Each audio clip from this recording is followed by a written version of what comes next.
আমরা যখন নিজেকে অতি আধুনিক মনে করতে শুরু করছি, খুব বেশি যখন হ্যান্ডসাম, স্মার্ট, নিজেকে খুব রুচিশীল, খুব ফিটফাট মনে করতেছি, কিন্তু বাস্তবতা হলো এই ফিটফাট, এই স্মার্ট, এই হ্যান্ডসাম যাই বলি, সাজগোজ, সব তো আমরা নিচ্ছি বেঈমানের কাছ থেকে।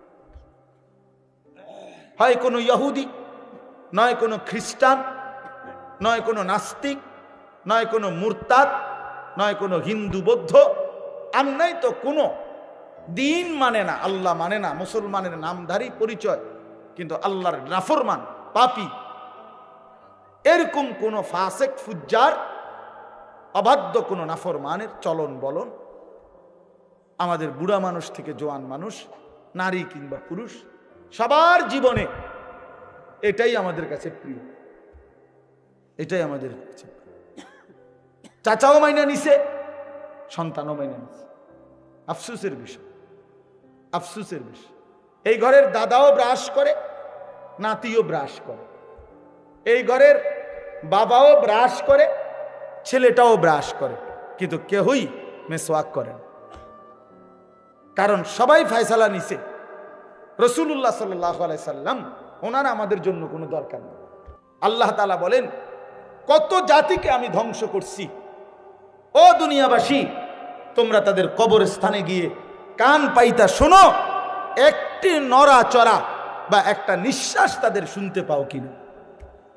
দেখবা যে কোনো আওয়াজ নাই,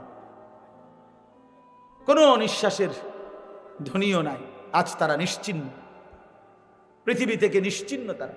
আল্লাহ পাক রব্বুল আলামিন ইরশাদ করেন, কুল ইন কুনতুম তুহিব্বুনাল্লাহ ফাত্তাবিউনি ইউহিব্বুকুমুল্লাহ ওয়া ইয়াগফির লাকুম যুনুবাকুম ওয়াল্লাহু গফুরুর রহিম। আয়াতের তরজমা হলো, কুল, হে নবী আপনি বলুন, আপনি আপনার উম্মতের কাছে পেশ করেন, বলেন, আপনি আমার বান্দাদের নিকট বলেন, ইন কুনতুম তুহিব্বুনাল্লাহ, যদি তোমরা আল্লাহকে ভালোবাসতে চাও, ফাত্তাবিউনি, তাহলে আমি মুহাম্মদ সাল্লাল্লাহু আলাইহি ওয়াসাল্লাম, আমাকেই অনুসরণ করো। লাভ কি হবে? ইউহিব্বুকুমুল্লাহ, তাহলে আল্লাহ তোমাদেরকে ভালোবাসবেন। ওয়া ইয়াগফির লাকুম যুনুবাকুম, এবং তোমাদের সমস্ত গুনাহ ক্ষমা করে দেবেন। আল্লাহু গফুরুর রহিম, আর আল্লাহই হচ্ছেন ক্ষমাশীল এবং প্রচণ্ড দয়ালু। এই তর্জমা শেষ। তাহলে সহজ তর্জমা আপনারা বুঝছেন, হে নবী আপনি বলুন আমার বান্দাদের নিকটে, যদি তোমরা আল্লাহকে ভালোবাসতে চাও, আমি মুহাম্মদ সাল্লাল্লাহু আলাইহি ওয়াসাল্লাম আমারই অনুসরণ করো, তাহলে দুইটা লাভ হবে। এক, আল্লাহ তোমাদেরকে ভালোবাসবে এবং আল্লাহই তোমাদের সমস্ত গুনাহ মাফ করে দিবেন, আর আল্লাহ তাআলা ক্ষমাশীল, দয়ালু। যেই দুইটা হাদিস পড়ছি নবী সাল্লাল্লাহু আলাইহি ওয়াসাল্লামের, প্রথম হাদিসটার অর্থ হলো, আল্লাহ নবী সাল্লাল্লাহু আলাইহি ওয়াসাল্লাম ইরশাদ করেছেন, বুইসতু লিউতাম্মিমা মাকারিমাল আখলাক, আমি মুহাম্মদ আল্লাহর পক্ষ থেকে এই পৃথিবীতে আবির্ভাব হয়েছি, প্রেরিত হয়েছি, আগমন করেছি সমস্ত উত্তম সর্বোৎকৃষ্ট চরিত্রের সকল উত্তম গুণাবলীর পূর্ণতা দানের জন্য। উত্তম, উন্নত, সুন্দর, সুউচ্চ, সুমহান যত চরিত্র, আখলাক, এই সব কিছুর পূর্ণতা দান করার জন্যই আমি আল্লাহর পক্ষ থেকে প্রেরিত হয়েছি।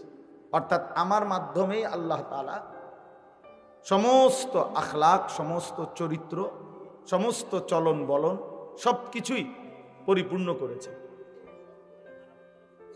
এই হলো প্রথম হাদিসের তর্জমা। দ্বিতীয় হাদিসের তর্জমা হলো, আল্লাহ নবী সাল্লাল্লাহু আলাইহি ওয়াসাল্লাম বলেন, লা ইউমিনু আহাদুকুম, তোমাদের কেহ পরিপূর্ণ মুমিন হতে পারবে না, হাত্তা ইয়াকুনা হাওয়াহু তাবআন লিমা জিতু বিহি, যতক্ষণ না তার মনের ইচ্ছা, খেয়াল, খুশি, তার মনে যা চায় তার বিপরীতে আমি নবী যা কিছু নিয়ে এসেছি সেইটার পূর্ণ অনুসরণ না করবে। আমি রসুল 23 বছরে আল্লাহর পক্ষ থেকে জীবনের সব ক্ষেত্রে সকল ব্যাপারে একেবারে বিন্দু বিন্দু, ছোট বড় সব ব্যাপারে আমি যা নিয়ে এসেছি আল্লাহর কাছ থেকে বলেছি, করে দেখাইছি। আমার সেই কর্ম, আমার সেই বক্তব্য, আমার সেই সমর্থন, অনুমোদন, এর অনুগামী, এর অনুসরণ যতক্ষণ পর্যন্ত তোমার মধ্যে পূর্ণ না হবে ততক্ষণ তুমি কেহই পরিপূর্ণ ইমানদার হইতে পারবে। ওই ভাই এটার এই যে কি রিদম না, এইটা বন্ধ করে দেন। কই মাইকলা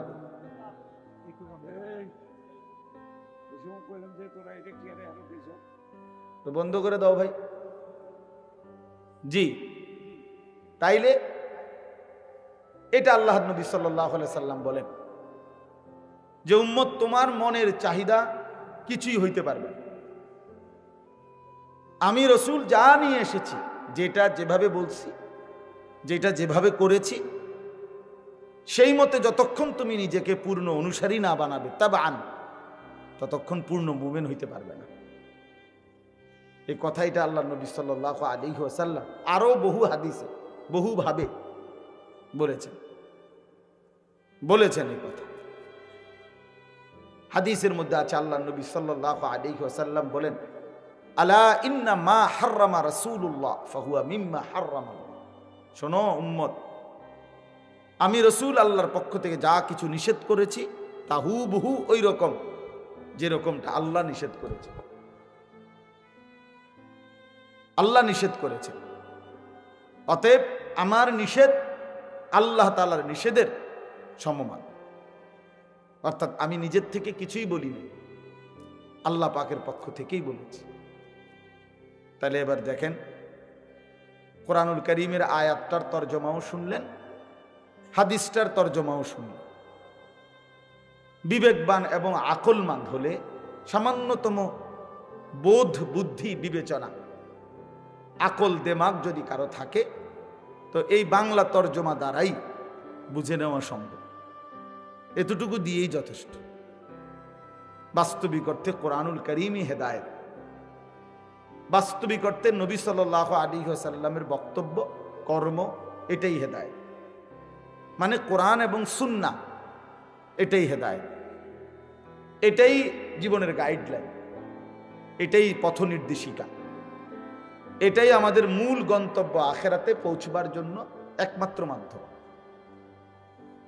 এই জন্য প্রথম কথা এটা মনে রাখতে হবে, কোরআন এবং সুন্নাহ এটা হুজুরদের কিতাব না, তাবিজের কিতাবও না, এটা কোনো ফু দেওয়ার জন্য না, এটা আসছে জিন্দেগি সাজাবার জন্য, জীবন গঠনের জন্য, আমারও আপনারও, যুবকেরও বৃদ্ধেরও, নারীদেরও পুরুষদেরও, ছোটদেরও বড়দেরও, কোলের বাচ্চা আর বুড়ো বাবা, সবার জন্যই এই কোরআন হেদায়েত।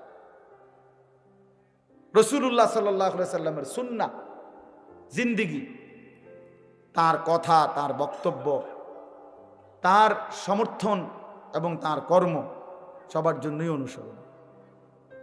এইটা হলো প্রথম মনে রাখতে হবে। এই কথা যখন আমাদের জেহান থেকে চলে গেছে, ফলে আমাদের জিন্দেগি এলোমেলো হয়ে গেছে।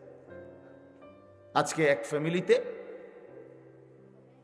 বাবা একজন, মা একজন, সন্তান 4 জন, কিন্তু প্রত্যেকের চিন্তা, চেতনা, মেজাজ, চাল চলন, রুচি, লেবাস, পোশাক, স্টাইল বলা যায় সব ভিন্ন ভিন্ন।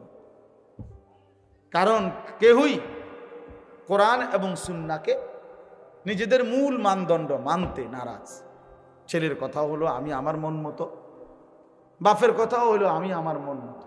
ছেলেকে বলে দিছে, বাবা তুমি তোমার মতো করে সাজো, ছেলেও বুঝাই দিছে আব্বা আপনিও আপনার মন মতো চলেন।